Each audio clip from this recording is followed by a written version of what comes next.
Hey, happy new year. Um just wanted to, for my own sake, be able to do some introspection on the cacophony of experiences that 2025 was, and also want to look forward to the future, to consider, what 2026 will have in store. There are a lot of lessons that were definitely learned in 2025, and I think the most resonant one for me was trust yourself. I mean, that is a message that appeared to me in so many signs and synchronicities that it's just, I can't even count on one hand, how many times that message of trust yourself showed up for me this past year. And what I realized was behind, the message of trust yourself, was really that my intuition is just so active and it's so powerful. And there were a lot of things, that happened last year where my intuition, especially within the context of the relationship that I was in, my intuition was begging me to come online, and it was there and I listened to it. It's just when you are in a interpersonal relationship, at times, there are needs that exist outside of your own that come into play. And a lot of, attending to needs was kind of what overshadowed at times the intuition, and my nervous system not being in the place that it should have been, like it wasn't as regulated as it was, as it has been recently. And I think that shrunk a lot of my capacity to really even understand what was going on internally. And the funny thing is that it was definitely like there were times last year where I could feel it right in my solar plexus, and it was a knowing, right? That like something already was, that just was reality, even though it wasn't being shown to me in the physical reality. But all the things that, I had suspicions about, or not even suspicions, but just like a knowing about pretty much throughout the whole year. Like it carried into being actuality. And that is kind of what led to the dissolution of a 3-year relationship that was on and off. And I got confirmation about things that I did not want confirmation about. But, that is okay. It needed to happen. I am still growing to try to accept. And this is like where the ego gets involved, because it obviously still is hard to talk about. I really loved the person that I was with and still do. It's just that, year of 9, karmic cycles ending. Year of the snake, shedding of the things that no longer are in alignment with you and are not serving you. Like, I had to acknowledge that this isn't how I want to be loved. And sometimes self-worth comes in choosing yourself outside of the love that you have grown to really cherish, really become accustomed to,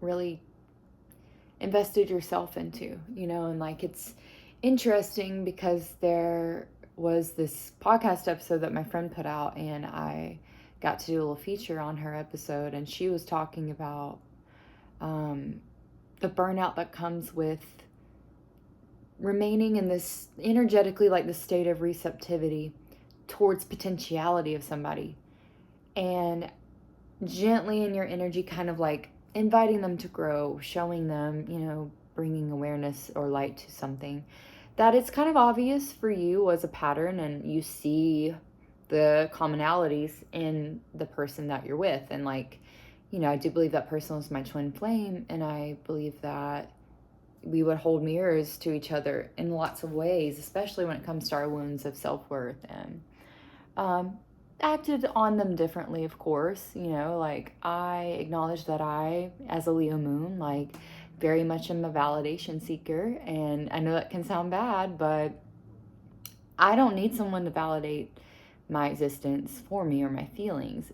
However, it is a way that I have learned to seek safety, or like equate safety with that. And if somebody else can acknowledge my feelings and my inner world and understand that, then it helps me feel resonant and grounded. And then, like with my ex, Scorpio moon. So very, very depthful, right? Like, there's just a breadth of emotional, like, I would say potential, but not just potential, like actuality. There's a depth of emotion there. However, unfortunately, like, that was something that for my ex, it was there, but it was very hard for him to feel like it mattered, that his feelings mattered.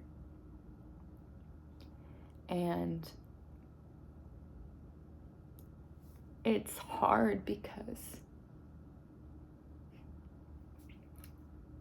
for me, like,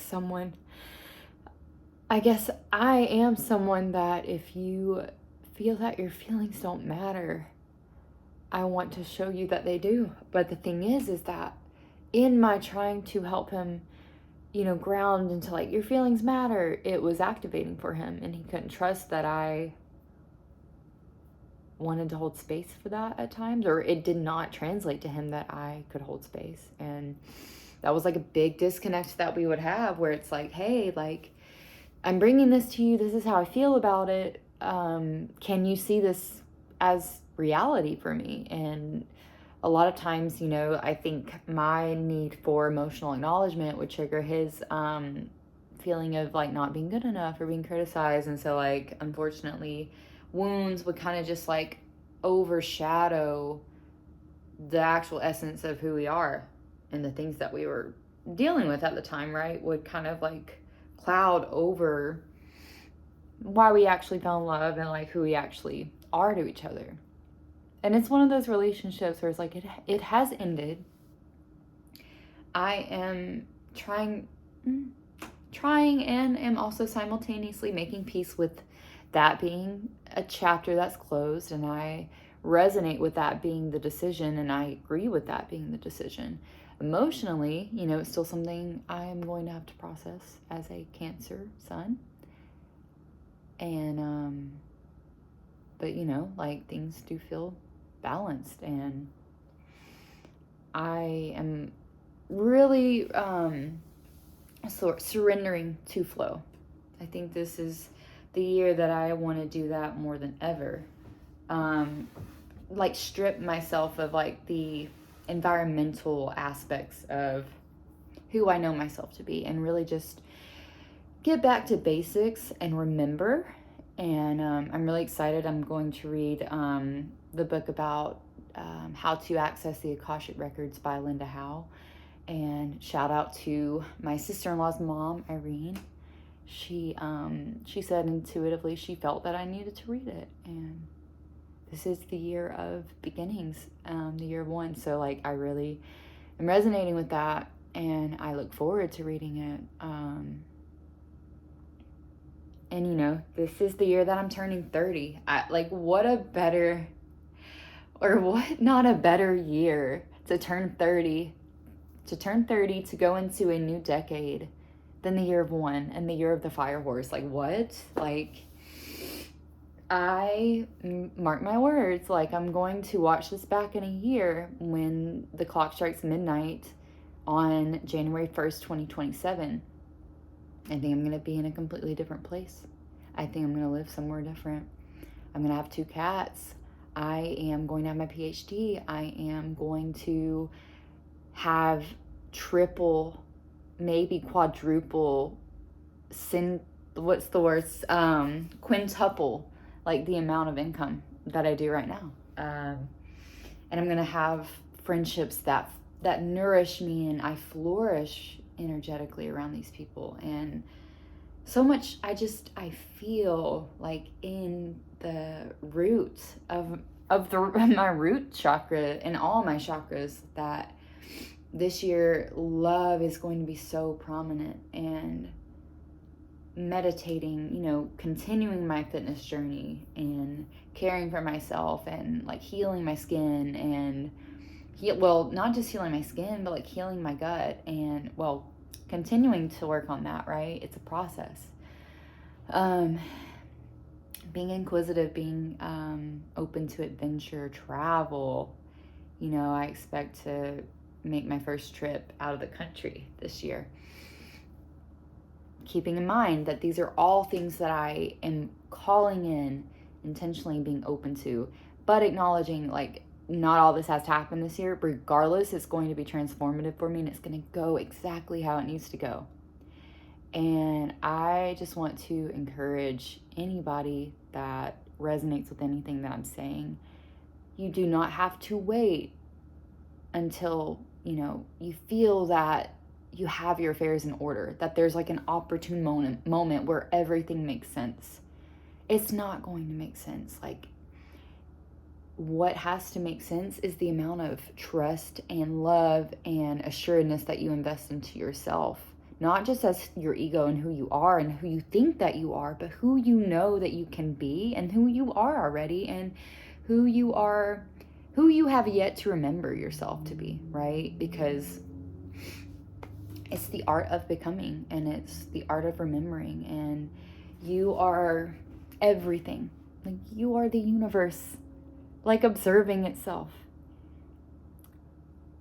You just have to believe that that is the case. And once you are able to make that connection, and your brain and your nervous system feels safe enough to receive that as truth, right? When all of that aligns, you don't have to worry about reality changing. Your reality is going to change for you, because once you register that you are an infinite source of abundance and you are the creator of that, you are not given abundance. You are abundance.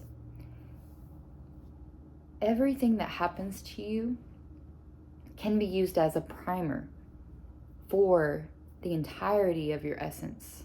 Every single thing. Heartbreak, moving, going through school, getting your degree, getting into like a car accident, like unfortunate things that happen to us. This goes beyond people saying, like everything happens for a reason.